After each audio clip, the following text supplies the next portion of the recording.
રાજકોટ મનપામાં જોવા મળ્યું દીવા તળે જ અંધારું. જે તંત્ર સામાન્ય જનતાને ફાયર સેફટીના નામે લાખોનો દંડ ફટકારે છે અને દુકાનો સીલ કરી દે છે, એ જ કચેરીની આજે સંદેશ ન્યૂઝે પોલ ખોલી દીધી છે. સંદેશ ન્યૂઝના રિયાલિટી ચેકમાં ચોંકાવનારી હકીકત સામે આવી છે.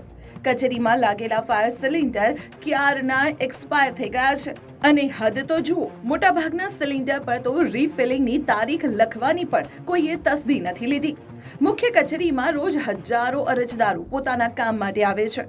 જો કોઈ દુર્ઘટના સર્જાય તો જવાબદાર કોણ?